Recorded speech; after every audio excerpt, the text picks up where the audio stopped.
Once upon a time, one learned man was passing through a field, and he noticed a huge elephant being tied with a small rope and a wooden peg. And he saw the trainer that the huge elephant is not being contained in a huge cage, and rather than it has been just tied in a small rope and a small wooden peg. He asked the trainer, what is the reason that such a huge elephant is you can contain that elephant in just with a rope and a wooden peg, and what is holding them back? And the trainer replied that since the elephants were baby, they've been tied with this rope and they've been tied with this on the wooden peg, and they get conditioned, and that's how it holds them back forever. And they always think that the small rope and the wooden peg can hold them back. Most of us go through the same experience, and in our life, when we don't get out or try to venture out from our comfort zone, we hold ourselves back. Today we have got very interesting guest with us, and he had made a niche in the domain of HR over a couple of years. The story of this gentleman is about the human resilience, it's about the human determination, the story of a dreamer, an HR professional, a professional who wants to create a niche, wants to make a print in the domain of HR. He has crafted his career in fantastic way. He has got himself international global accreditation. He has climbed the ladder, and he has become one of the leading expert in learning and development and the talent management domain. He has got himself equipped with chartered MCIPD, SHRM SCP, CPTD from ATD, project management, professional certification. And today we are going to understand, and we're going to have coffee with HR star, and we're going to understand that how he made this possible, how he made this journey possible from how he started his career and how he is today and what's his future plan. Please allow me to welcome Ali Reza Mukhtar, chartered MCIPD, SHRM SCP, CPTD, PMP, and whatnot.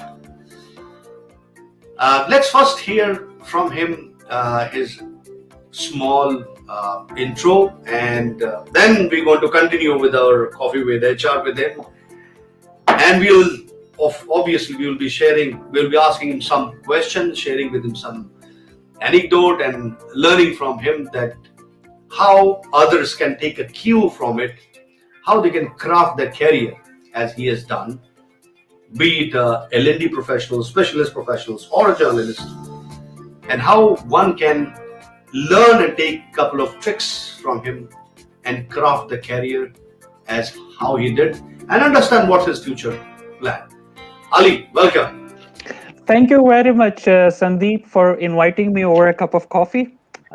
Interesting, and thank you very much for having me here today. And let me give you a very small introduction about myself. My name is Ali Mukhtar, and I am in talent management or L&D and HR profession for the past 13 years. And I have worked in different organizations. Mostly my role is related to the consulting area, both internal and external consultancy. I have worked in the area of organizational development, talent management, learning and development, and leadership development, and some amount of experiences related to an HR generalist role, which I had. I started my career in an HR generalist role. So that's me, and most of my experience are in the GCC region. I lived here in the GCC area, and here I have most of my experience. Fantastic, fantastic. Welcome again, Ali, to this show of Coffee with HR. We run this show almost every week and bring to the HR community the leading HR professionals from all across the globe, be it from the Asia, be it from Middle East, be it from Europe, and we share and we have a small tete-a-tete with them, and we understand from them, take a cue from them, as I said, that to give some kind of an idea to the HR professionals, especially who are young HR people, who have just started their career, maybe who are there in HR executive or an assistant manager, or at times even the mid management, senior management, people who are in their mid career crisis, which we call, because as I was sharing this, the elephant rope, it at times holds us back. We get into the comfort zone, and then what happens? We all know that there is a organizational attrition, challenges, volatility of the world, and then suddenly we lose our job, or we get scared of losing our job, or we don't find that what is the next venture we should look for. And because we held ourselves back for so many years of being in the comfort zone, we don't come out of it, and then we face the inevitable crisis. So we're just trying to avert that. We're trying to give a cue by taking learning lesson from all of these HR leaders, HR professionals, how they created, how they crafted their career. So there are some, if you don't mind, Ali, we will just request you to some questions, and if you are fine, and then we will continue our discussion forward.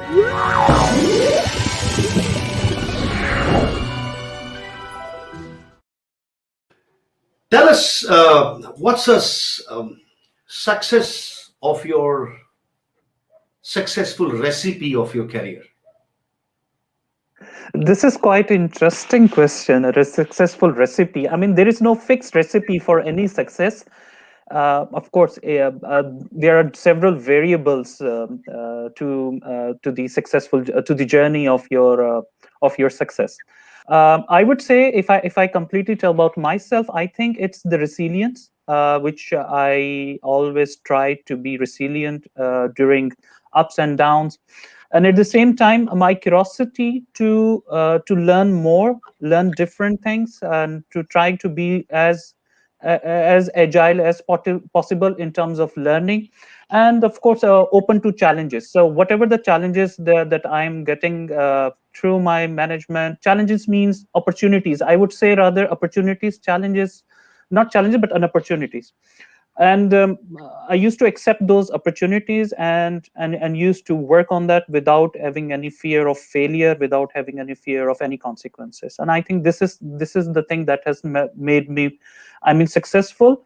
However, the definition of success differs from person to person, even within the profession. Some people take success as a progression within the management ladder, while other would think about in a different way. As there are two different kind of career path. One is the horizontal path, one is the vertical path. Vertical is like taking a ladder to it's more on a managerial level, and horizontal is more towards you become an expert, you become an advisor, you become an internal consultant or external consultant for an organization. So I found myself more more into the area of an horizontal growth, what I have seen in the past couple of years. So I was able to get more and more assignments, more and more complex assignments and critical assignments from from my management and from my clients also, and that helped me a lot to progress during this course of my journey.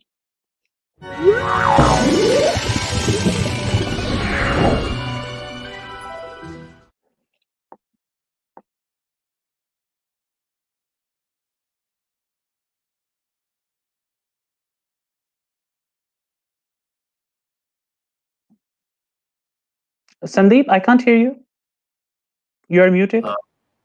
Uh, Ali, I just spoke and gave one example of about the elephant rope. Most of us, Yeah. um, when we get into the comfort zone of, Hmm. a good career, I get a very good break, Yeah. and I get connected to my, manager very well, and that's a fantastic organization. I get all the facility, my dream job comes, Hmm. and then I get into the cocoon of, comfort zone, and suddenly I feel myself in the same spot, Hmm. or elephant rope stage. I get into a organization, and then I get tied up. I see that this organization is good for me, it's Hmm. going to take care of me, and then I'm going to here for long, and then suddenly the crisis hits. And most of us, we face this kind of a situation in today's world, and not in today's world, even before. And I just want to take this cue from this story and to our next question, that how do you keep your career day, your months, your years fresh as Hmm. coffee, when we Yeah. get the fresh brew coffee. Yes. So how you keep yourself fresh?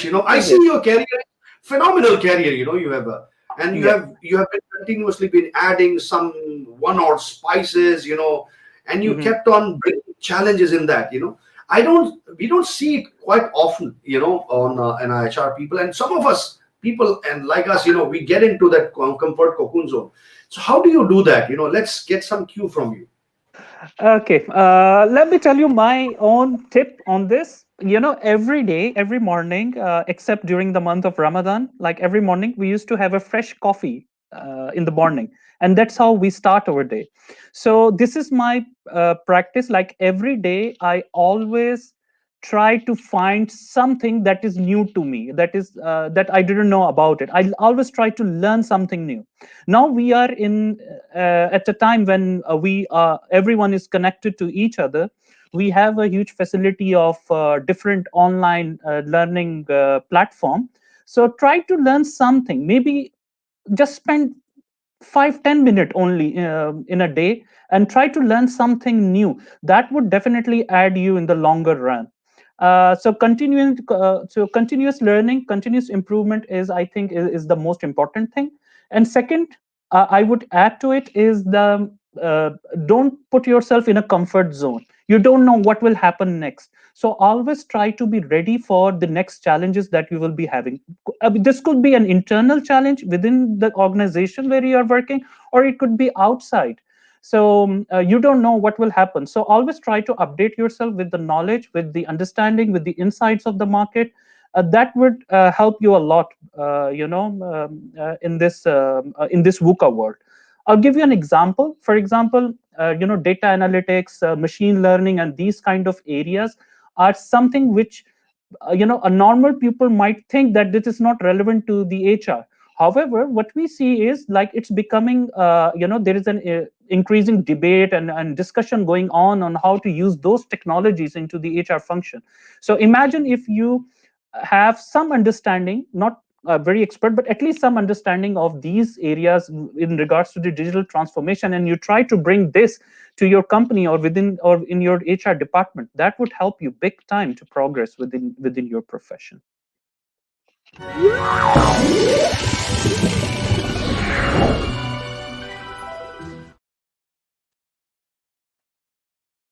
Sandeep, you are muted. Yeah, Ali, you have done a lot of certifications, Mhm. Chartered MCIPD, SHRM SCP, CPTD, PMP, and KPIP. Now, a lot of professionals are there. They believe that they don't need global HR certification, and why they need certification.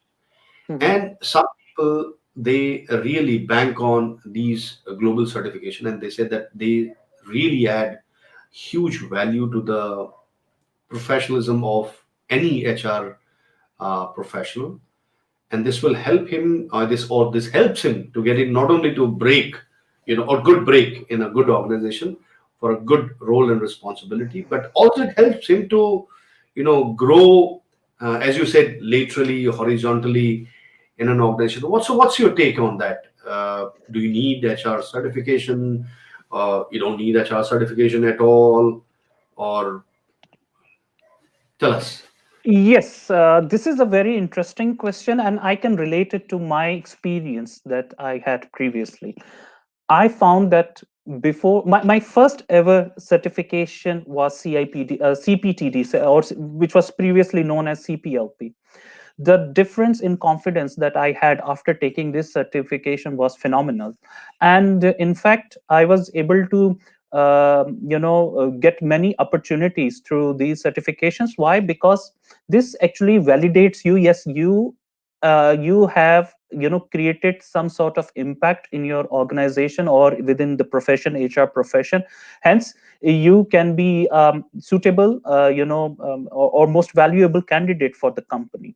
So this is what I experienced after getting my certification, even up to recently. After getting those certifications, and my last certification that I got was MCIPD. So I received several calls from different organizations for an interview. So that thing, that thing adds the credibility of your, or it's used for your own branding. But the underlying value of these certification is that it actually helps you to be more confident to take any challenging, complex, or large scale initiatives or programs or strategic programs that will impact the organization. And lastly is that you are able to link the HR to the business outcome, which is like crucial. And these certification actually promote that. So that's the difference that I found after taking these certifications. Great, Ali. Now, since you have touched upon the global certification, let's show our viewers the various certification program which we have here. As Ali was saying that he has done his last certification, which is the CIPD, and CIPD is one of the oldest certification of UK, and they have two kind of a certification. I think so. Ali will throw a light on it, on our levels and the professional certification. Ali, Sorry, could you please repeat? you want to throw some light on CIPD levels of training and Yes, yes. professional certification? Yes, this Yeah, is crucial, and that is important actually. When I tell anyone that I am certified from CIPD, the immediate question that they ask is which level? Level 3, level 5, level 7. So I think there is some confusion, and we need to have some clarity what this qualification is and what the accreditation is. What's the difference? So qualification, as you can also see it from the CIPD website, this is used for the capacity building. There is some gap in your capability, and you like to bridge your gap with these level 3, level 5, or level 7 diploma that would help you to do that.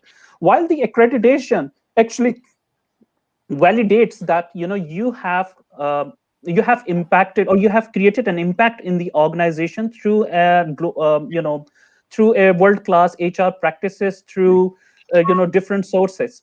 So this validates you. Yes, you have created an impact, while the qualification only gives you or helps you to build your capacity. The ultimate goal for anyone who wants to be certified from CIPD is to get either one of the certifications or accreditations they have, ACI, which is Associate CIPD, MCIPD, FCIPD.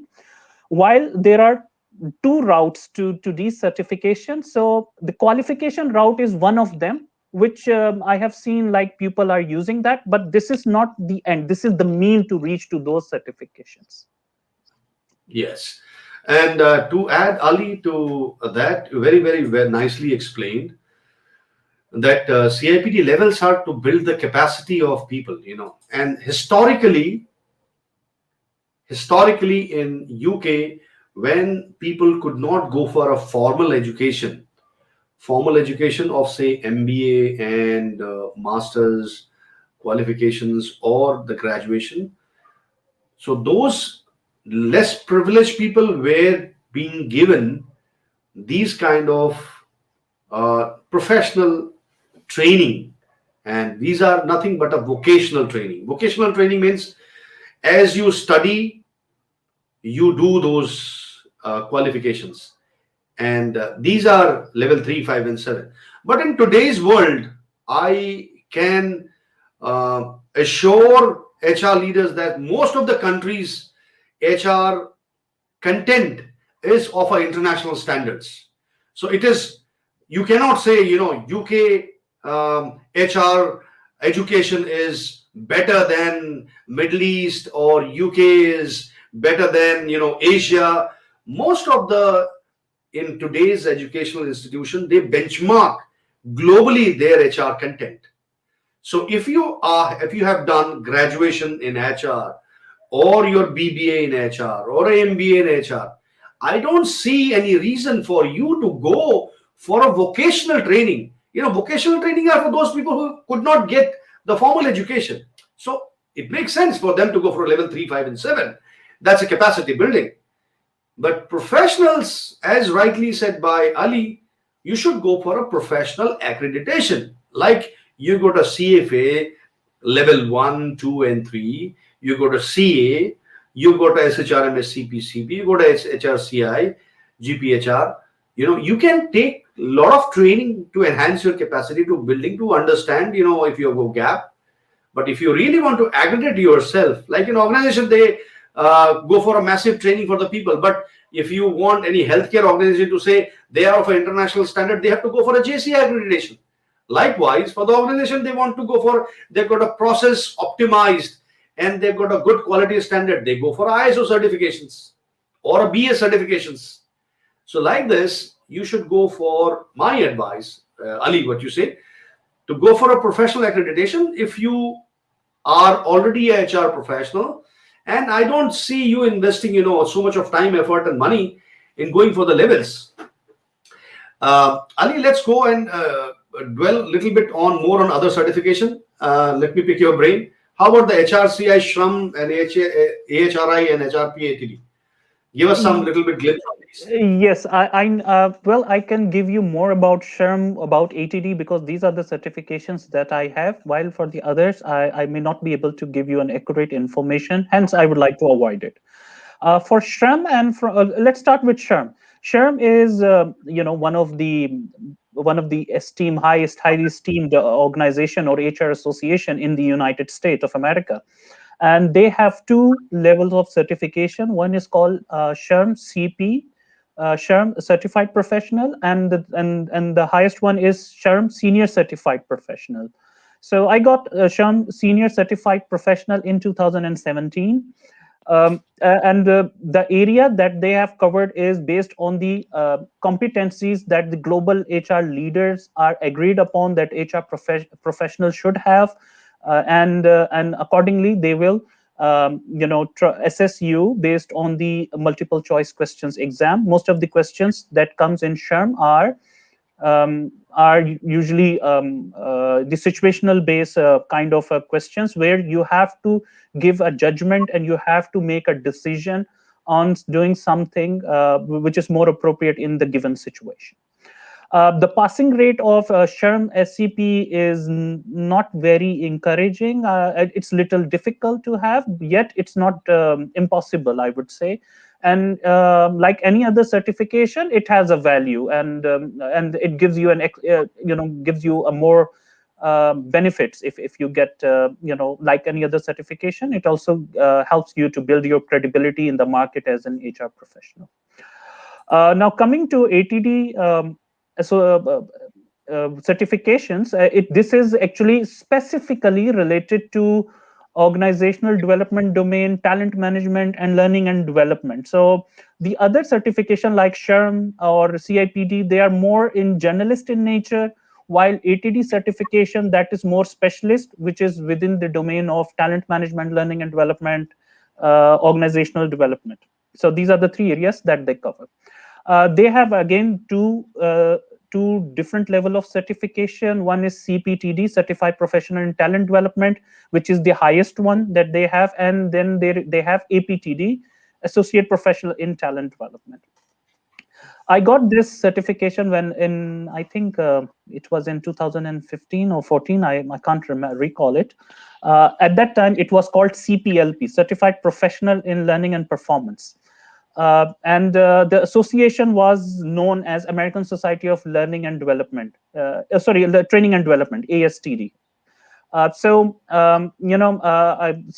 During this course of their journey, they have rebranded their or branded their organization as ATD, because they wanted to have a global acceptance, because this certification was became more popular in different regions within Saudi Arabia, in UAE, and other countries as well. And then they also changed some content, made it more broader in nature to include other aspects of the management as well, like data analytics, project management, and other things. So it also become a very good certification right now. So that's all from my side.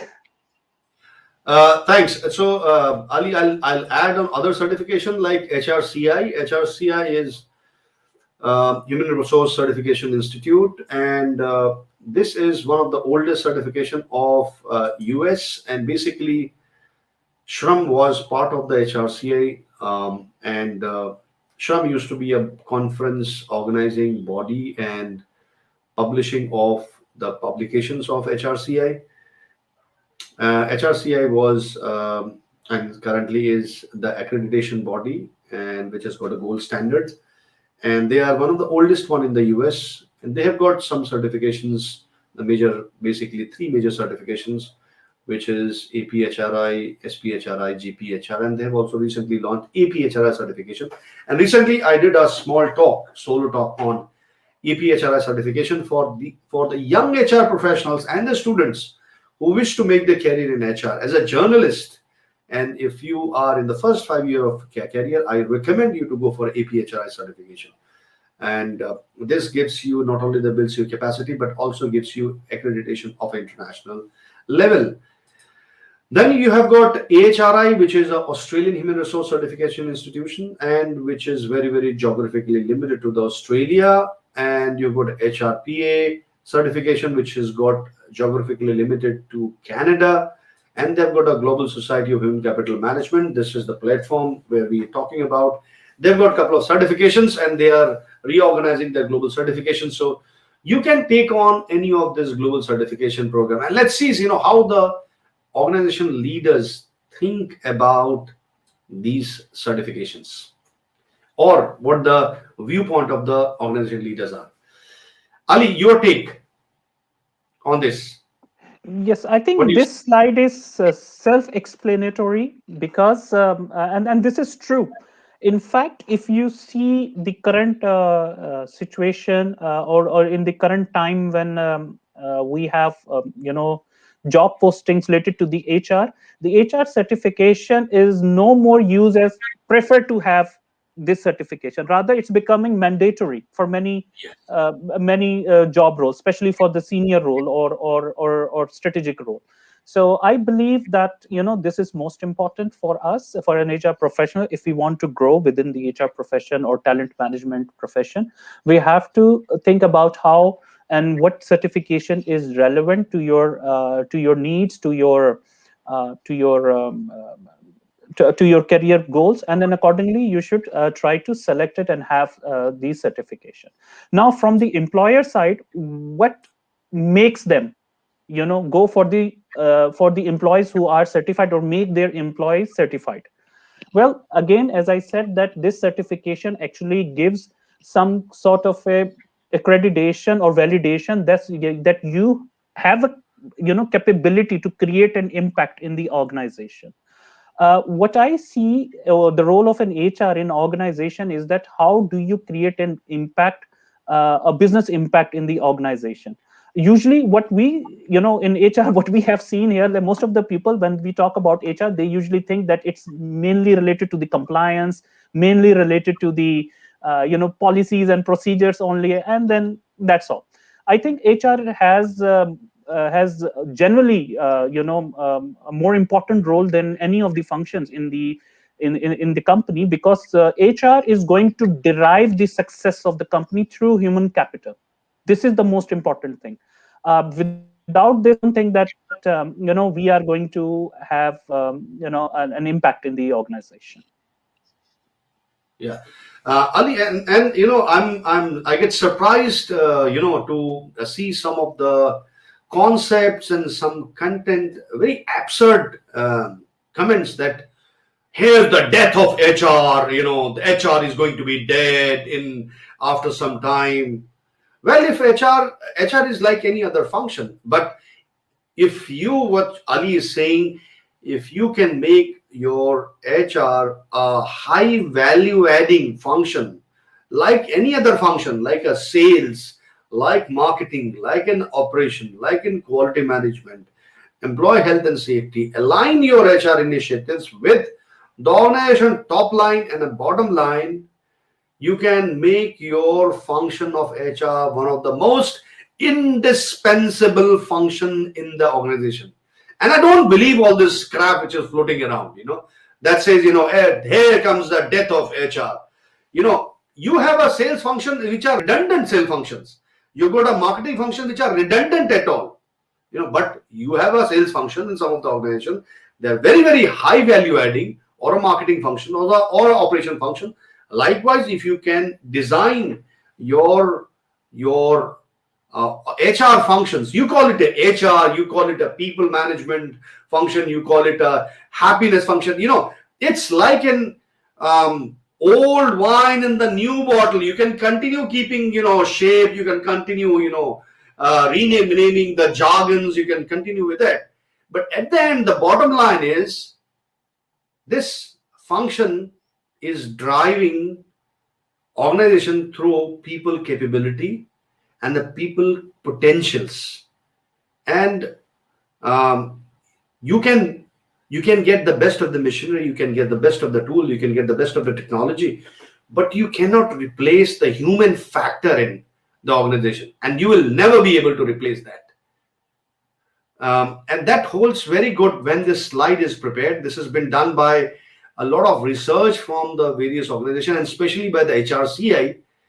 And this validates the fact that organization needs a high caliber professional who can add value to their top line and bottom line. That is why the HR certifications are.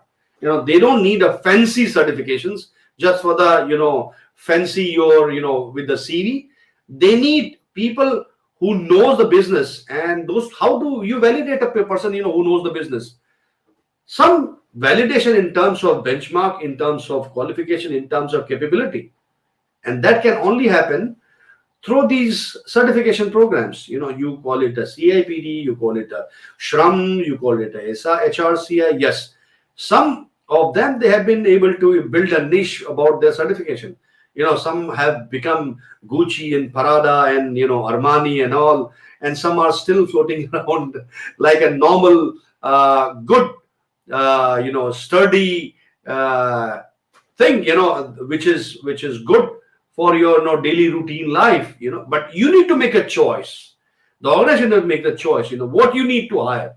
Do you need those fancy, certification programs, or you need good validated certification programs? So I'm leaving, the ball is in your court for the organization to decide on. But these all certifications, as Ali has explained, and I've just put forward my view, that these are all hold good, and not all organizations have the reach. Some of have the geographical confines, some of them has the specialist confines, like ATD, earlier it was known as ASTD, and some of them have those global confines.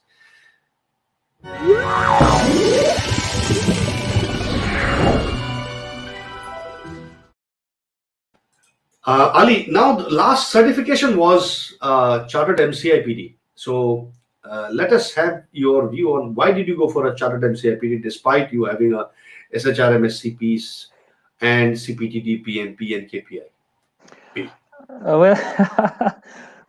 This is an interesting question. People usually ask me, why do you need to go for CIPD or MCIPD if you have already SHRM SCP or CIPD? Well, it depends on where you are living or where you are working at the moment, or in which country you are working. So I found that in GCC countries, CIPD is more popular than other certification. Most of the people, they try to have CIPD.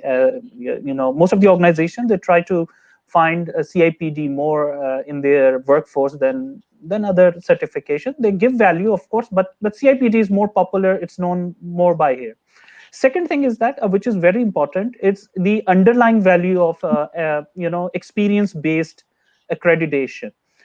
You can see SHRM SCP, CPTD, PMP. These are actually exam-based certification. So they are, you have to do the examination, and then you pass, and then you get this certification. CPTD could be a little bit different than the others, but it's more or less the same thing. While for MCIPD, it was purely an experience-based. I remember, how the assessor, the appointed assessor from from CIPD, they literally squeezed me. They grilled me, in fact, to a level that they wanted to know how how best you were in the HR, in carrying out the HR practices, and how you have created an impact in the organizations. So they were always trying to find the financial figures, like whether your HR programs help you to improve the cost optimization level of your organization, or the profit level of your organization, or the revenue, or the customer satisfaction index. So this actually exercise helped me to do some retrospection about my past activities that I have done in the organizations, and try to link it to the company's top line and bottom line. So that helped me big time, actually, to understand the value of the HR, the HR, the value the HR can bring to the organizations there. So I can easily I mean, this was few of the projects I was not confident that whether there was a financial impact of that project, and it was there. And my the organization the owner of that initiative, they actually made it available to the top management about the impact that they had it in the organization because of this initiative. So that actually helped me a lot to understand how these things can help to increase the company's top line and bottom line. Very simple example: employee engagement. So it's a very famous saying of Dave Orlich, who is a guru of HR. He said that if you increase the uh, employee engagement by 10%, expect customer satisfaction, I mean the external customer satisfaction, by 5%, and the financial benefits by 2.5%. So there was, and this was backed with certain studies and research. So we use that in some of our employee engagement related initiatives, and we try to link to the financial benefits that that our initiative have brought this. And this actually changed my mindset also big time, that how to create a link of HR initiative with the business outcome. And Ali, why not why you did not go for, let me rephrase it, why you did not go for the levels of training and only for the experience assessment for the chartered MCIPD? Yeah. Actually, first thing is that I was confident that I had this certain experience which can help me to bypass this levels or the CIPD qualification. As you know, Sandeep, and I'm sure most of other people from our viewer, they also know that for CIPD, if you want to take an experience route, the first touch point is that you will be interviewed, where the assessor will try to understand whether you have relevant and the quality experience in order to proceed with this assessment or not. So I was confident, yes, I have done certain initiative which I can use as an evidence. Yes, I have that kind of experience or professional experience that can help me to bypass, and it worked. I got admitted into the experience based assessment. Second thing is that I already had an MBA degree. I already had SHRM SCP, so there was no point for me to go for these qualifications. I mean, even if you go for these qualification, you will, again, you have, especially for MCIPD and FCIPD, you have to go through the same process of experience-based assessment, regardless whether you have this certification or not. The only thing that you will get a benefit when you go for qualification is that You are given 1 year to have this assessment for free. That's all. Like after you complete this qualification, you have just 1 more year to go for this assessment and qualify for this assessment, which I believe they don't charge you. While for those person who goes for this assessment purely on an experience based assessment, they are charged. This is the only difference. Other than that, there was no value I found in the especially from my perspective. For me, I'm not talking about the other people, I'm talking about me. I didn't require those level 3, level 5, or level 7 diploma to qualify for that accreditation. Rightly said.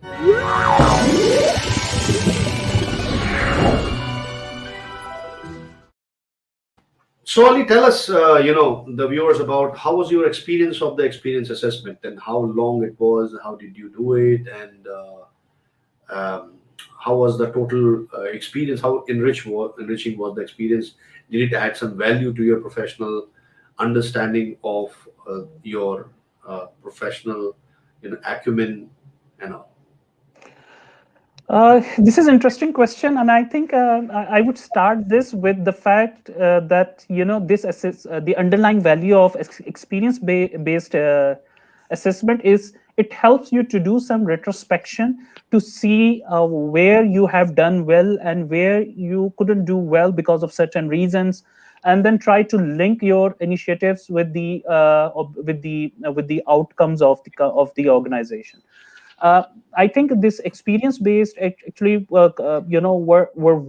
had really added value to my overall understanding of HR, honestly speaking, and it helped me big time to bring even a mindset change among my colleagues when I discuss about HR challenges in the current world and how to move forward with it. The assessment process was little, I mean, it's not easy. I mean, honestly speaking, we rather, but not impossible as well. Not easy in a sense that there are different touch points that, especially, I think this year they have changed the process, or they have changed the way of doing the assessment. I did it in 2019. At that time, it was little different. It was around a 6-month process, and the first touch point was they will do an interview for half an hour to max. I think half an hour max. Try to understand whether you have that experience in order to qualify for an admission into experience based assessment or not. So this is the first thing, which is for free. They just assess you. They say, yes, you can do this assessment, or you cannot do this assessment.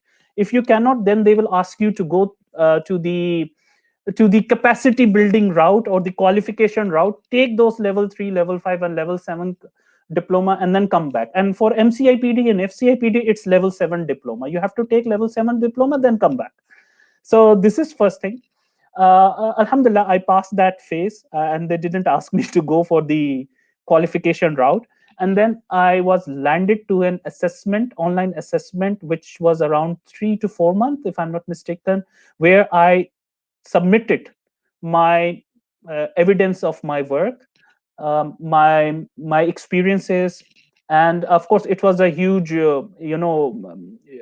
huge assignment. It was not very easy, or like a one form and you just fill the form and khalas done. It was a huge assignment with multiples of forms, and you have to write a very descriptive information, what you have done, what was the challenge, how did you solve that challenge, and what was the result, and how it helped the organization to achieve. So there was like several examples you have to put from your previous experience.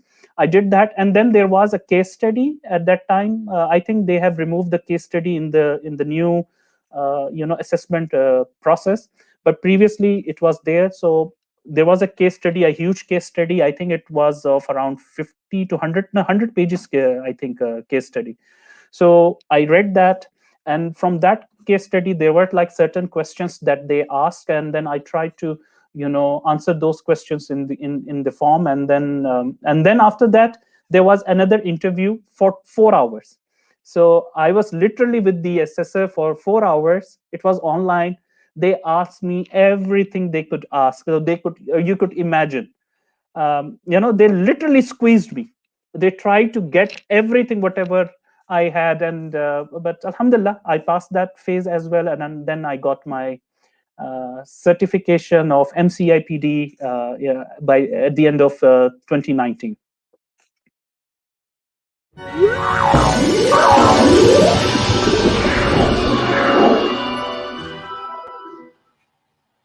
Congrats, Ali, for getting this certification. And you did a couple of certification and training from Bostonica. So could you throw some light? How was your training experience with them, and how did it help you to build their capacity for these certifications programs and all? Yes, I've been a student of Boston Kanika, and I had a wonderful experience with that institute, and especially for MCIPD and for other HR, trainings, it helped me big time.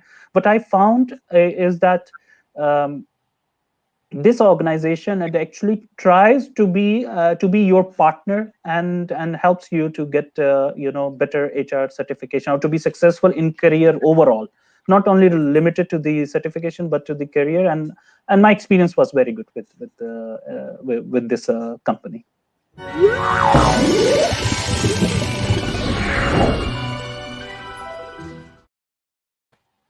Now, we talk about the global HR certification. We've spoken about it, and I'd like to give some viewers about if you want to go for a global HR certification, you need to be very, very careful on what you are going to take on. So please think about that. Do some research, find that suitability, understand that why you need them. Is it for your growth and all? Check that will you get the ROI from it.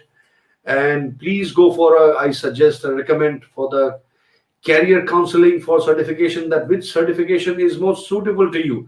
Don't just go on taking, levels or SHRM or HRCI.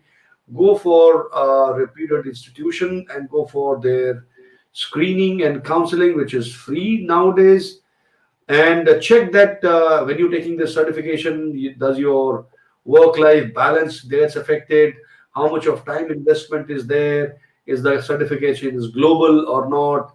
And most importantly, after getting the certification, will your career take off or not? If it does not answer this question, then you really need to think that on evaluate that this certification is going to help you or not. Now, giving the details about the certification and how to go for it, most importantly, Ali, so is it the certification only is enough? How important it is to understand organization business? This is actually billions of dollar question, honestly speaking. Why? Because we have this reputation of HR, that HR is just limited to compliance policies and procedures only. They don't take into consideration the business outcome of their of HR function. I believe this is crucial for any HR leader to use business language rather than an HR language whenever they are working. This is because that your value in the organization will increase or decrease depending on how much you are trying to use the business language in your normal discourse, and at the same time, how do you try to create an impact to the company's or business outcome. Uh, uh, I mean, let me give you one saying of Jack Welch, who is a former CEO of GE, General Electrics. So he was asked a question: which department is more important, finance department or HR department? So he said it's an HR department. Why? Because these people are going to be the people of the organization is going to be a driving force to bring the financial benefits to the company or whatever the company goals they want to achieve. Now the challenge currently here is that this is a question that we usually ask among ourselves: who is responsible for making HR function underutilized in any organization? Honestly speaking, I have seen, and this is what most of the people they believe, that in most of the organization, HR function is underutilized. It has a lot of potentials, yet people need to expand their horizon, come out of their comfort zone, and try to experiment and apply new practices within the HR that would help the company to move forward. Honestly speaking, this is the fault of our HR functions who have created a reputation of HR that, HR is just a compliance related organization and they have no more function. It's just that going for taking employees to the picnic, or doing some vacation calculations, payrolls, and such thing, and that's all. HR is, I believe, in fact, and it's a proven fact that it's 100 times more than this only small function. Now, we have to take a step as an HR professional, how we can make this profession more valuable to our organization, and how we can have a permanent seat in the board meeting whenever we are discussing our company's important issues or important discussions there. And I think by then we will able to show the real value to the organization. uh, all the HR practices that happens in the organization, if you do research, if you try to get into the studies, you will find there is always a financial benefit associated to it. It is just that you have to think a little bit more, something out of your box, and try to create a link. If that HR initiative has no people related or organization related impact, then I think we are wasting money whenever we are doing such a kind of HR, such kind of initiatives. Adding to this, we are now living in the VUCA world where we have to be more agile right now. This is most important, and I'm sure most of you know about Agile Manifesto. There are like 4 principles of Agile Manifesto, and one of the most important that I like about this Agile Manifesto is that they say um, um, human interaction over processes and procedures, meaning that processes and procedures are important, yet the most important for you is the customer interaction. How is your customer actually perceiving your services? I mean, from an HR perspective, it's an internal customer, of course. We were talking about employees and other things. If our HR policies and procedures are impacting the productivity or the employee experience negatively, then I think this is not good for any organization. We have to think beyond that, and we try to fix such problems like that. I'm sure you know about Dave Orlich. I talked about Dave Orlich previously also, when he said that he asked a question to many people, that who is the real customer of HR?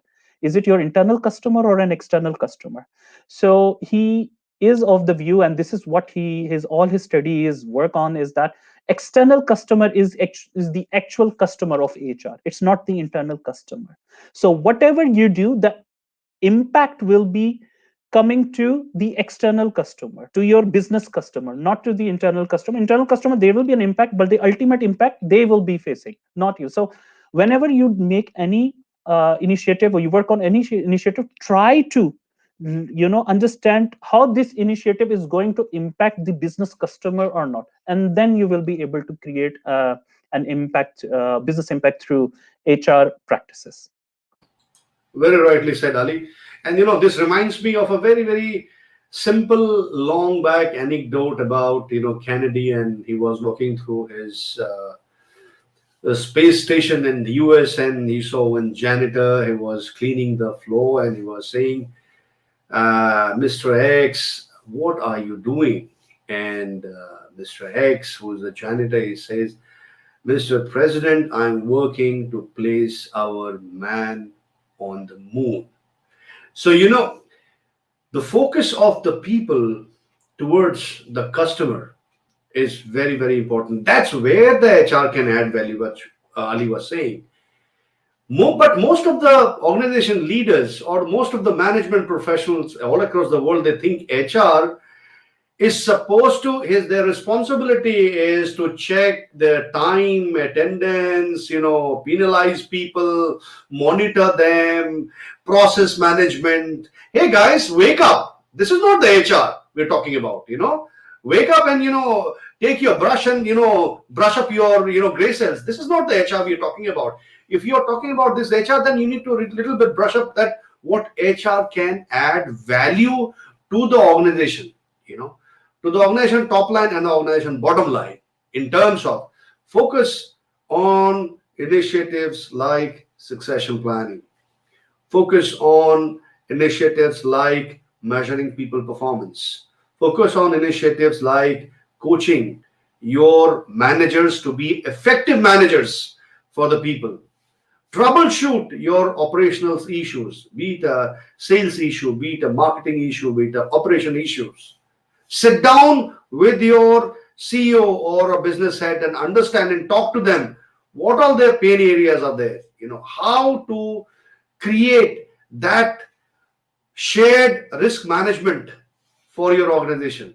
As Ali saying that, we are living in a VUCA world. I will add more to it. We are living in a ruptured world and very, very uncertain, unimaginable, unthinkable world. And this is going to be a normal. Okay, let's accept it. Let's accept it. Let's digest it with a pinch of salt that we are going to live in this world forever.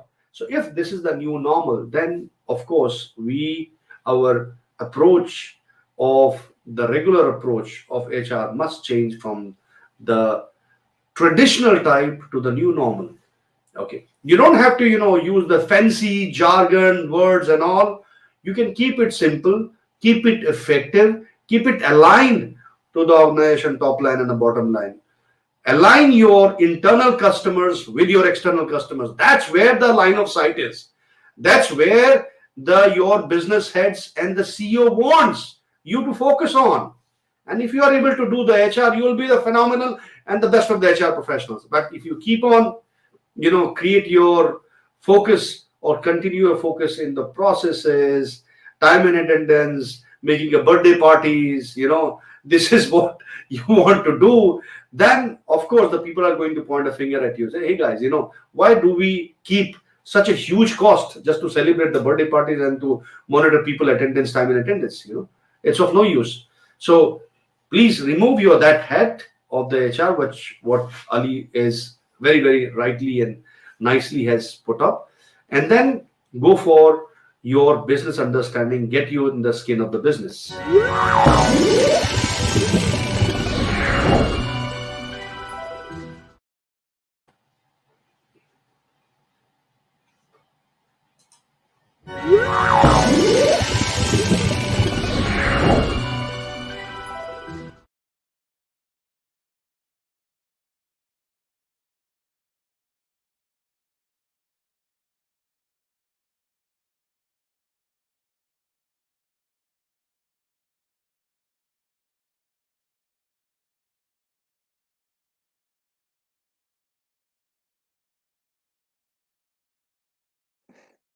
I think Sandeep, are you there?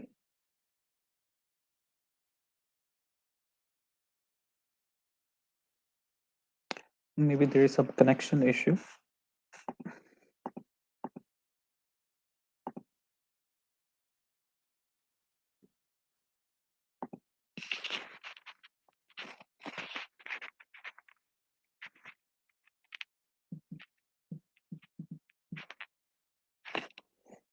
I think we can wait for a few minutes and hopefully we will be back.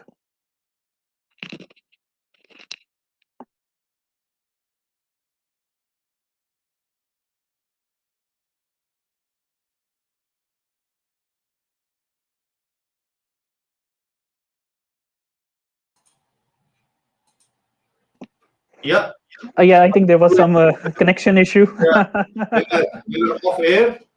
And tell me, what's your final take on advice to the future HR leaders? And how the Yes, new skills are. this is very important that I mean we should actually move forward from this traditional HR that we have, the traditional understanding we have, especially in the time when every organization is going towards digital transformation and adopting different digital technologies or creating a new business model, or because of this this technologies or digital technologies around, we have to be abreast with these new areas of management practices that involves to work in a digital environment. So what I mean to say is that there are certain areas where you need to focus on also, apart from these certifications you have, apart from the fundamental or knowledge of HR you have. We have to go beyond that. We have to get into the business and try to learn different things from the business. um, be it technology, be it marketing, social media marketing, or whatever is the marketing is, be it the finance, be it whatever we have to actually break those boundaries and go into these areas as well. Then you will be able to show the impact that your HR function have on the people, on the organization. So this is my information. Always check. Last is always use business language. Don't use HR language. I mean, this is what I always say. Use financial language, use marketing language, use sales language more often than the HR languages that you are using. This will improve your credibility, and also try to think like a CEO, what CEO wants from HR, and then act upon accordingly. Thank you, Ali, and it was great talking to you. And thank you for your insight. And viewers, we talked about the elephant rope, and reminding that we get into the comfort zone. So it's important that we don't get into the comfort zone, don't get tied up like an elephant rope, and come out from your shell and make your life, professional life, full of spices, add some more responsibility, accountability, take on more challenges, and go for the global certification as done by Ali. Ali, thank you so much, and we wish you all the best in your future endeavors, and look forward to more talks through the GSHCM platform, Global Society of Human Capital Management platform, and we will have another talk series with you, inshallah, in due course of time. Thank you so much. You have a good day. Thank you so much, and Ramadan Kareem to everyone. Ramadan Kareem to you all.